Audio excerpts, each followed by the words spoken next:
I'm here today with Mr. Frank Augustine, and he's showing me his awesome doorstep for his truck. I love it. That is so freaking cool. What a great idea. And if somebody gives you a hard time, you can hook them in the nose. Love it. I have a YouTube channel too, but it's like nobody knows about it, so it's no big deal. But it's just mostly for friends and family. Well, many clubs around here use channel 7. Oh, here's a picture of that Jeep that I actually took when I was going out, just to show you what this is. That's what they say every night. In fact, the shot. And what was your name again? Glenn. Glenn? Glenn, you're on my YouTube channel now. Okay. Sorry. Okay.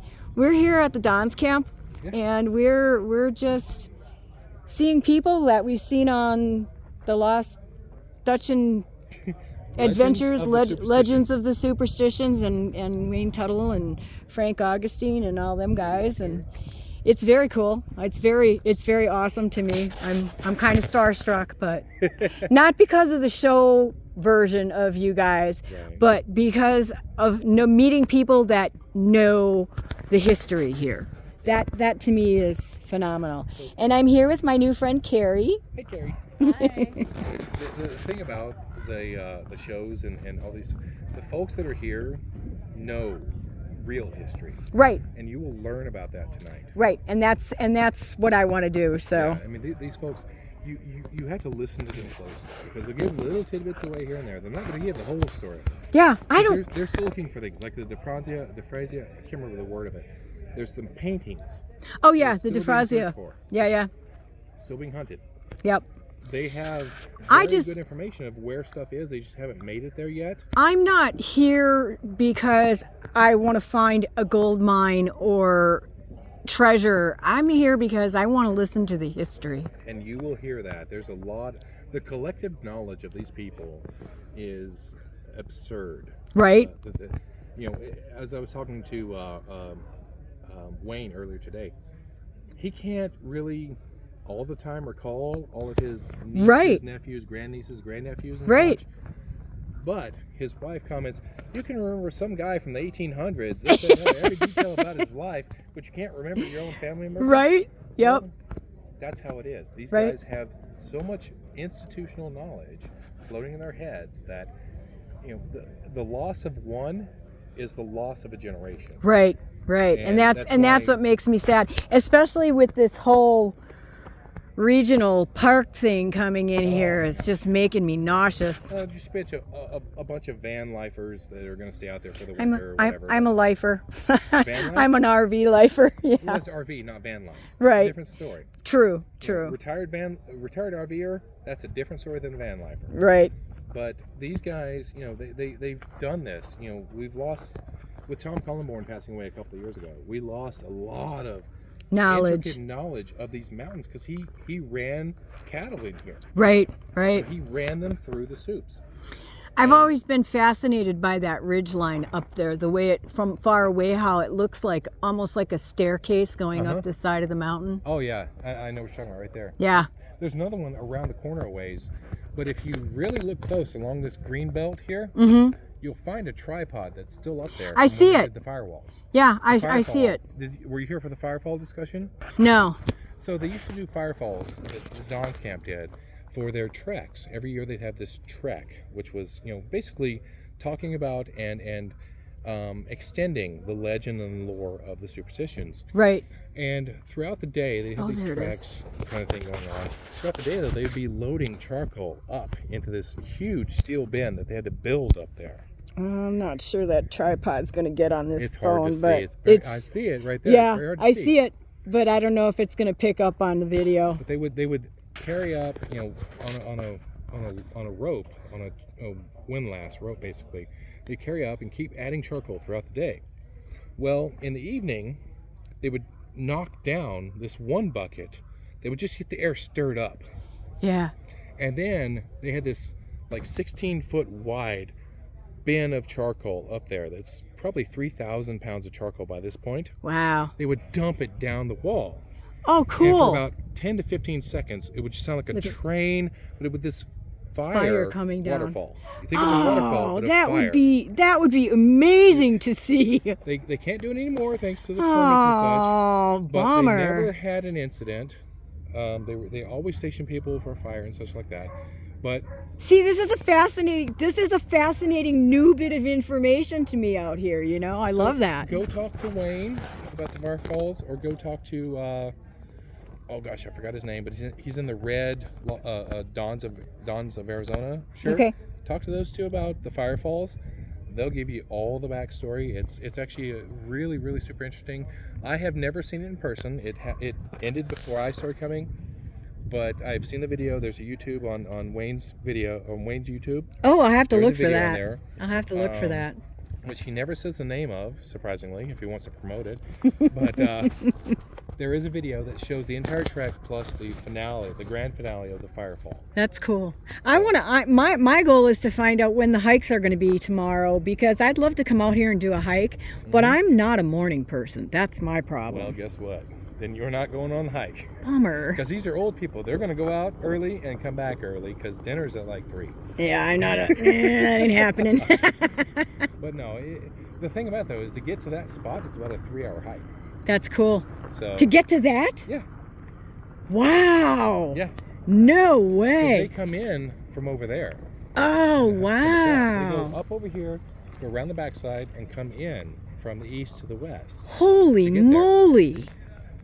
How else are they going to get up? It's a sheer. Yeah, pace. that's what I was. That's actually what I've been wondering. When you said it's a 3-hour hike, I'm like, They go up over here, oh. little SWAT. They go up on the backside, hike around from west to east, come around in that little notch that you can barely see through the trees over there, and then just come across the green belt, get up on the ledge, and that's where they were. Wow. So yeah, That's really it was cool. a production. The trek itself was a production. The finale of the firefall Would was be a big phenomenal, right? production. So Right. I would have loved to witness it in person. Me too. Unfortunately, Forest Service and everything else can't do it anymore. But Right. hey, you know, that's part of history. Right. So there you go. Well, Glenn, thank you for chatting with me. I'm gonna go Absolutely. wander around. I don't know where my girlfriend went, but I'll find her somewhere. She's close by. Yeah, we left her husband at home, my boyfriend at home. We're gone. It's only 20-something acres. You'll find her. Yep. Thanks. If you take like half inch,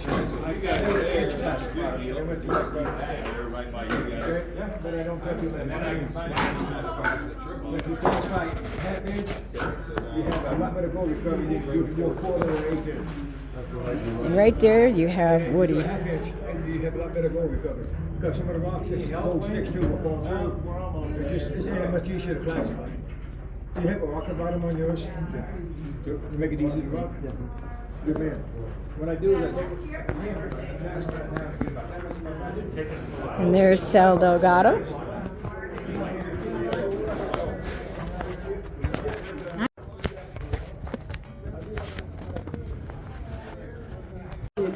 So I gotta tell you what this guy was telling me about this.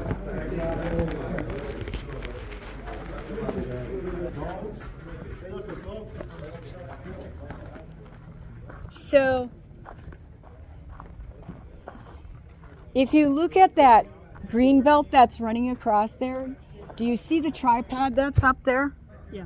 Okay, many years ago, when the Don's camp would be on, they would do what's called a firefall. Okay. And they would tote 3 tons of coals up to the top there by that thing, and then they would dump the bucket of coals over the side of the rock face, Oh, really? and it would just create a fire waterfall. Wow. They can't do it anymore thanks to the, Of forest course. Forest Parks and Recreation bullshit. But would that have been amazing to see? Incredible. Right? I'm so bummed they're not doing any hikes tomorrow. Mega.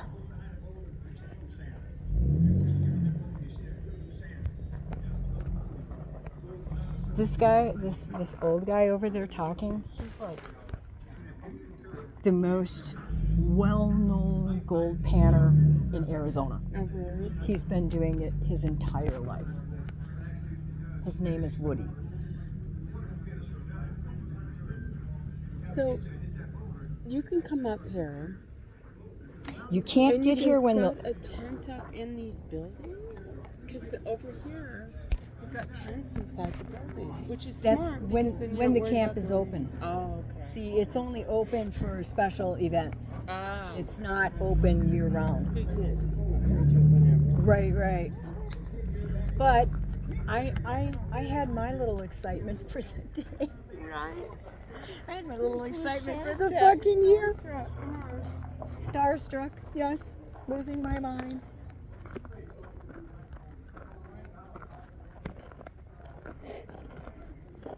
I hope I got that whole conversation with Wayne. I was standing there talking to him. About as big as the one that's on my. No, I don't think he's alive. He barely moved. Or he's faking it. He's faking it. Hey. Oh, hey. Let me see if I can get. I can move a little bit.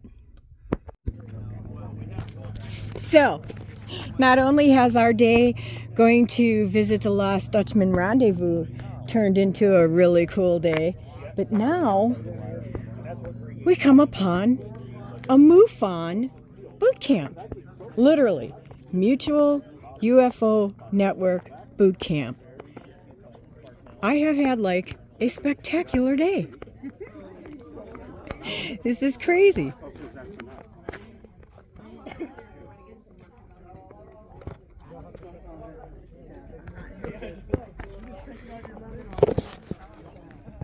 Only now I don't take pictures, I take video. So we're out here at Needle Vista and I'm just like blown away. Mufon. Where did I ever in my wildest dreams think I'd run across a Mufon group? Okay, now Today what's all for it? Mutual UFO Network. Wow. And this is an Ocotillo. This is a nice Ocotillo. This one right up here. Yeah, that's a nice one. And that's the one. Hey, so I'm home from doing the Dutch Hunters Rendezvous and a little bit of hiking at Peralta today with my friend Carrie, and it was just a crazy, amazing day. Those of you that actually know me know I'm into UFO stuff and conspiracy theories and all that kind of crap. Anyway, so we went to the Dutch Hunters Rendezvous because I have this crazy obsession with the Lost Dutchman gold mine in the Superstition Mountains. And while we were there, I got to meet all the guys who starred in the History Channel Legends of the Superstition Mountains show. Really cool people. Then Carrie and I went and hiked for a little bit, and then we went out to Needle Vista. And at Needle Vista, we ran into a group from Mufon, Mutual UFO Network. They were doing a boot camp on how to properly report UFOs, and they were set up with telescopes and all kind of stuff. It was pretty crazy. So then Carrie and I walked down the path at Needle Vista so she could see it. And on our way back, I was pointing out a mine claim post to her. And this guy comes walking out of that area and he goes, "That's my mine."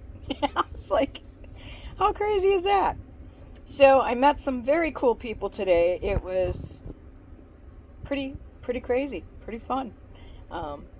Enjoyed the day with Carrie. We had a great time just wandering around and exploring. Hope to do it some more before they leave the area. Anyway, that was my day. Later, back to music. Final footnote. I actually walked up to Wayne Tuttle and said, "Hi, you're Wayne Tuttle and I'm not."